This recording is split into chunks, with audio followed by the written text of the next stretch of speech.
Alrighty, everybody, welcome back to the final episode of the Richmond Kickers Coaches Corner. My name is Will Selden, and joining me, as always, is the head coach and sporting director of the Richmond Kickers, Darren Sawatzky. Darren, thanks for joining me on this final episode of the season. How are you? I'm doing great, Will. It's good to see you again. Good to see you too. Good to see you too. Well, as we kind of approach this provisional start date for the league in mid-July, I'm just wondering if you have any update on the team and what the mood in the camp is like and how that stuff's going. Well, I would say that the guys are chomping at the bit. They want to get out and compete. We're still in groups that are no contact, and we're working hard on being fit and being as sharp as we can be. But we won't really know until we can start kicking each other and competing a little bit more. We're still waiting on that piece, but guys are ready, man. They're chomping at the bit, ready to compete. Yeah, I get that for sure. I'm ready to see it. I think it'll be fun. I think the rest of Richmond is too. Well, moving on, as this is our final episode of the season, I think this would be a good time, especially in this context of the coronavirus and everything that's going on. I think it's important to be reflective and look back on the time we've been through, the time we're still going through, and what we've learned from it. So I want to pose these three questions for us to answer. The first of those is what we've learned through this coronavirus lockdown quarantine period about ourselves or about our community, whatever you want it to be. A highlight, which might be tricky because it's been a really tough situation. And then I want to move forward into a little bit of reflection about this season as a whole. But I'll kick us off. So I think one thing that I've learned about myself, not to be selfish and make it about me, but one thing that I've learned about myself is, I've been able to, a little bit more effectively than maybe I thought I was going to be able to, be aware of the context of the situation that I'm in. And what I mean by that is, if 5 months ago, I was told, you won't be able to play soccer for 3 months, you won't be able to hang out with your friends, you won't be able to live life as normal, I think I probably would have had a hard time accepting that. But I've surprised myself a little bit in that, I've been able to kind of identify the context of the situation that I'm in and be a little bit more cognizant of what this time requires of me. And so, all that to say, I've given myself a little bit of hope for myself going forward that I'll be able to kind of navigate different situations. And I'm fortunate that I have, like the support systems that I do in place, like my family and my girlfriend, and being able to chat to you on a weekly basis and stuff. So that's been really fun. And then a highlight for the coronavirus quarantine period. I won't use the word flack, but there was some joking going around with our coworkers when I mentioned this the first time a while ago. But I've seen myself like regress a little bit in my age, what it feels like I'm doing during this quarantine, which has been funny. And I've joked a little bit with my family about this. So during the quarantine, since I haven't been able to like go hang out with friends and stuff, I've just had to kind of like putter around and do different things around the house and stuff. And so I actually built a tree house with my girlfriend, which is super random, I know, and got a fair amount of flack from it from coworkers and friends and stuff.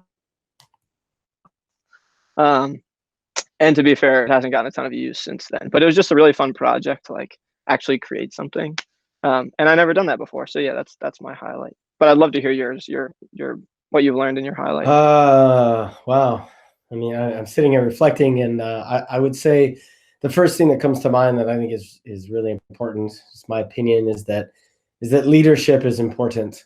We're living through a time period, even pre-pandemic, where every person has a social media channel and everyone's got an opinion, and it floods us with information that isn't based on experts or on people with experience. Just everybody has an opinion. And I think that's been super prevalent. I've really noticed that whether it's you're talking about medical information or soccer or whatever, everybody's got an opinion. And I think that following leaders with experience and following leaders that are have a history in doing things is really, really important. And I think some of that's got lost Just because you can say something online doesn't mean that you have any idea what you're talking about. And I think it's put parts of our country in a really tough place, on a big philosophical piece. I think our leadership's let us down. That's, non-political for me, but I would just say that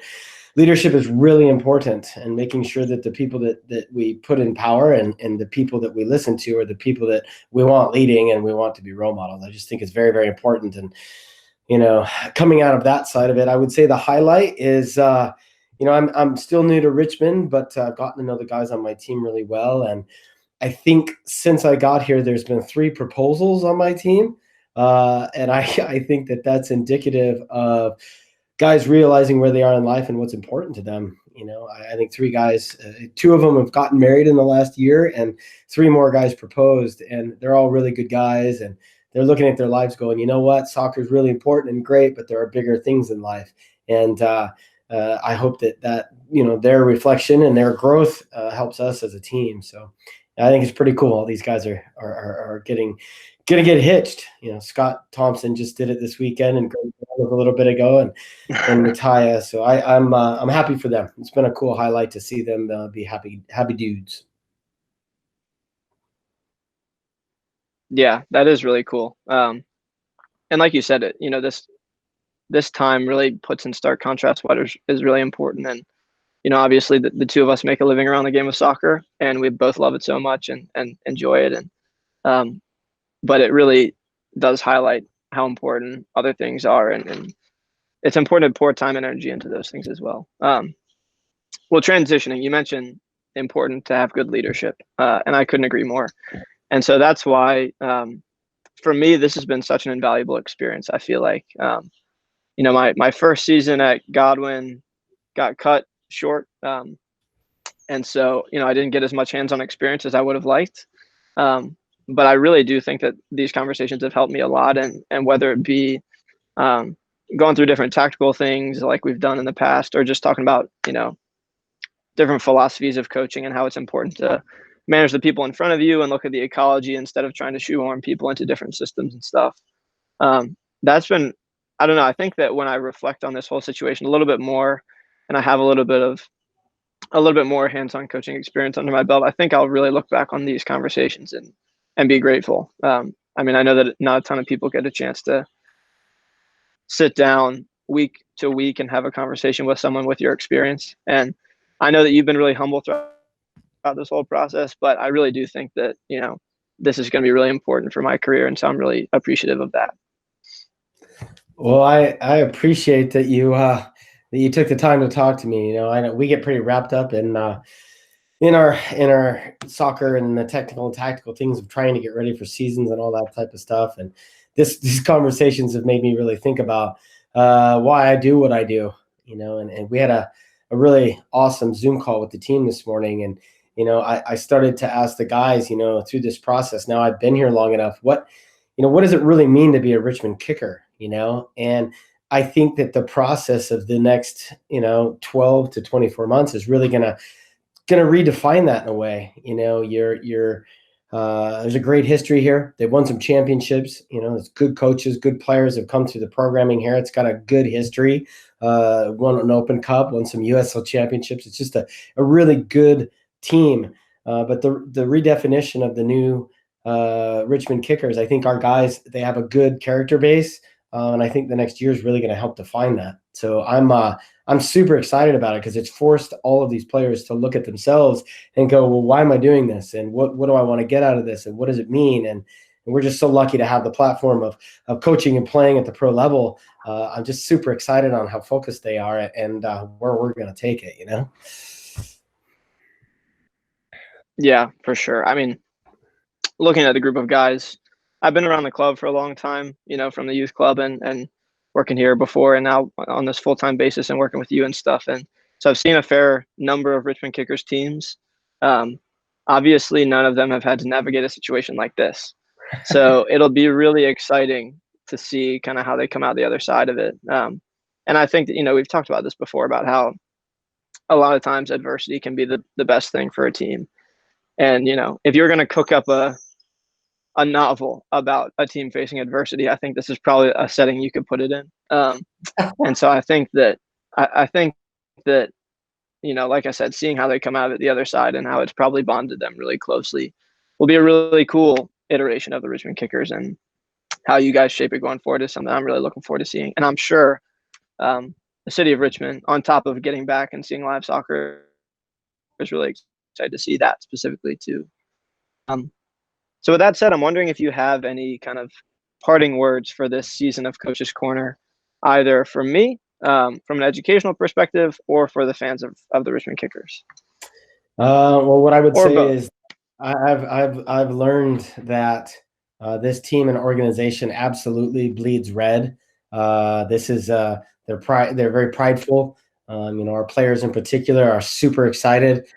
We have a very diverse and eclectic team, and with that, we cannot wait to get back into City Stadium and have our fans come, because that venue really gives you the opportunity to bring all the different pieces of the community here in Richmond together. So that's something that is sorely needed right now in particular, and just in general. I mean, sports is a great unifier, and our team is incredibly diverse and eclectic. So it's going to be exciting for a group of guys that really bleeds the Richmond Kickers to help bring people together at City Stadium. So we're so excited to fight for the community, man. I'm everybody will talk about families and groups and use these different analogies, but I truly believe this team, the strength is in their unity. And that will come out, and that'll help bring people together. And that goes right to what we're all about here. Being together, being unified. And I can't wait to get out there. Can't wait to get to City Stadium, man. Yeah. Well, I know we're all really looking forward to it. Fans, staff, players, coaches. I think it'll be a really cool experience when we can finally get back out there. Well, just to wrap up, I want to say thank you so much again for taking the time to have these conversations with me and educate me. And I hope that we can continue this going forward. But from a fan's perspective, as you know I am, I want to wish you and the guys the best of luck as the season kicks off. And I know that, all the members of the staff are really, rooting for you guys and looking forward to seeing a successful team this year. So thank you again so much for joining me this season. And I'm looking forward to the next one. You got it, my man. We'll see you soon. Thanks, Will. Alrighty. Bye.